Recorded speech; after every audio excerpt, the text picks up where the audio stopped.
Hello दोस्तों, Albert Einstein का कहना था कि कंपाउंड इंटरेस्ट दुनिया का 8वां अजूबा है।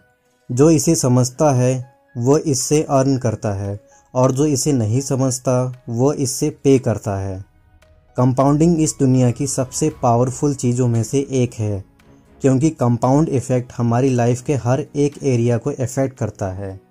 यानी कि आज जो आपकी लाइफ है वो आपके कई साल पहले जाने या अनजाने में लिए गए कुछ डिसीजंस, हैबिट्स और चॉइसेस का रिजल्ट है। दोस्तों, अगर कंपाउंडिंग की बात हो और वॉरेन बफेट की बात ना हो, ऐसा हो ही नहीं सकता।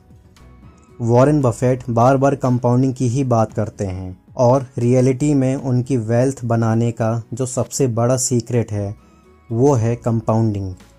और इसी बारे में ऑथर मॉर्गन हाउसेल अपनी book the psychology of money में बताते हैं और यह समझाते हैं कि कैसे वॉरेन बफेट ने पावर ऑफ कंपाउंडिंग का सही यूज किया है। इसे समझने के लिए वीडियो को पूरा ज़रूर देखें। So let's begin.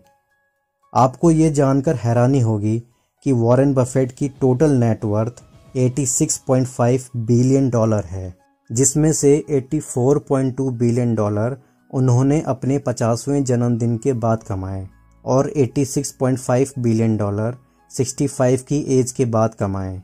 इसमें कोई शक नहीं कि वॉरेन बफेट एक फेनोमेनल इन्वेस्टर हैं।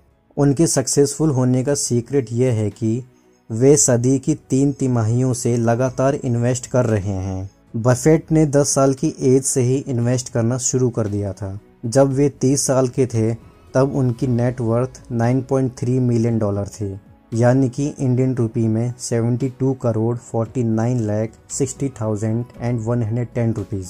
अब उनकी जगह कोई साधारण इंसान जो नॉर्मली 20 साल तक पढ़ाई करता है, उसके बाद 30 साल तक वर्ल्ड एक्सप्लोर करता है, अपना पैशन एक्सप्लोर करता है, उसकी नेटवर्थ 30 साल की उम्र में सिर्फ $25,000 ही होगी, यानी कि इंडियन रुपीज़ में 19,48,817 रुपीज़ के अप्रॉक्स। ऐसा इसलिए है क्योंकि उस साधारण इंसान ने सेविंग्स और इन्वेस्टमेंट शुरू ही नहीं की।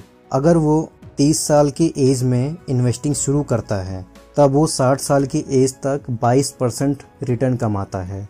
तब इस केस में वो साधारण इंसान ही कहलाएगा, क्योंकि वो 60 की एज में रिटायरमेंट ले लेता है और इन्वेस्टिंग बंद कर देता है। तो प्रेजेंट टाइम में उसकी नेटवर्थ सिर्फ 11.9 मिलियन डॉलर होगी। वहीं वॉरेन बफेट की नेटवर्थ 86.5 बिलियन डॉलर है, तो उस साधारण इंसान की नेटवर्थ वॉरेन बफेट की नेटवर्थ से 99% कम है। क्या होता अगर वॉरेन बफेट उस साधारण इंसान की जगह 10 साल की बजाय 30 साल में इन्वेस्ट करना शुरू करते, तो क्या उन्हें सेम रिटर्न मिलता? अगर वे 10 साल की बजाय 30 साल में इन्वेस्ट करना शुरू करते तो आज उनकी नेटवर्थ सिर्फ 11.9 मिलियन डॉलर ही होती। वॉरेन बफेट की सक्सेस का यही सबसे बड़ा सीक्रेट है कि वे कंसिस्टेंट होकर लंबे टाइम तक इन्वेस्ट करते रहे। कंपाउंडिंग ऐसे ही काम करता है। अब इसे अलग तरह से समझते हैं। बफेट अब तक के सबसे रिच इन्वेस्टर हैं, लेकिन सबसे महान नहीं। वहीं हेज फंड रिनेसेंस टेक्नोलॉजी के चीफ जिम साइमंस ने सबसे ज़्यादा 66% की रिटर्न से कंपाउंडिंग की है, और वही दूसरी तरफ वॉरेन बफेट ने 22% का रिटर्न कंपाउंड किया है, जो कि जिम साइमंस के कंपैरिजन में 1/3 है। इतना ज़्यादा रिटर्न पाने के बाद भी जिम साइमंस अच्छे इन्वेस्टर नहीं हैं, क्योंकि वे बफेट से 75% कम अमीर हैं।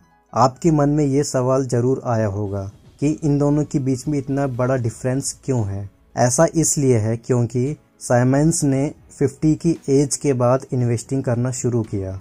बफेट की कंपैरिजन में साइमंस के पास कंपाउंडिंग के लिए आधे से भी कम साल का समय था। चलिए इसे समझने के लिए एक इंटरेस्टिंग गेम खेलते हैं। अगर मैं आपको 2 ऑप्शन दूं, पहला आप 20 लाख रुपए आज ले लें और दूसरा 1 रुपए जो अगले 31 दिन तक डबल होगा, तो आप दोनों में से क्या चूज करोगे?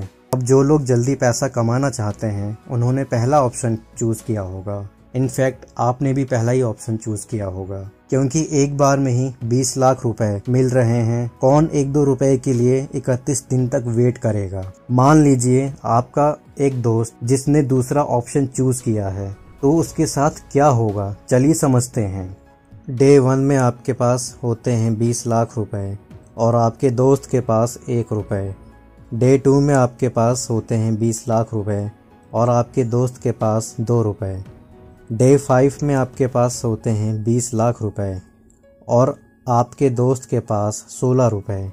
आप नई चमचमाती कार लेकर आते हैं और आपका दोस्त आपको देखकर उदास हो जाता है और लोग उसे ताना मारते हैं, अबे बेवकूफ़, तुम भी वो पहला ऑप्शन चूज़ करते तो आज तुम्हारे पास भी 20 लाख रुपए होते। लेकिन आपका दोस्त घबराता नहीं है और बोलता है 31वां दिन तो आने दो। डे 5 से डे 20 आते आते अगेन आपके पास आपकी कार को मिलाकर 20 लाख रुपए ही होते हैं, लेकिन आपके दोस्त के पास 5,24,288 रुपए हो जाते हैं।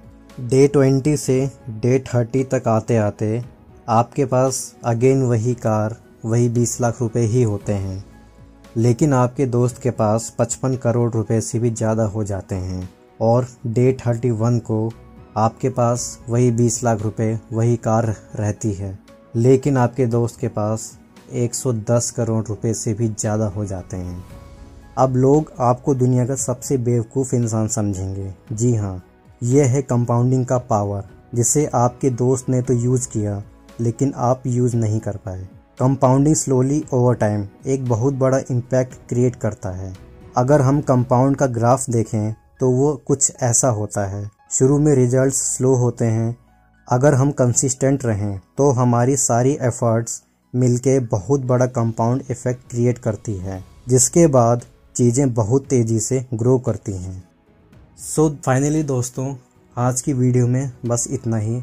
अगर आपको ये वीडियो पसंद आया हो तो प्लीज़ चैनल को सब्सक्राइब कर देना और बेल आइकन को प्रेस कर देना, ऐसे ही अमेजिंग वीडियोस आपको मिल सकें। तब तक खुश रहिए और खुशियाँ बांटते रहिए। Love you all. जय हिंद, वंदे मातरम।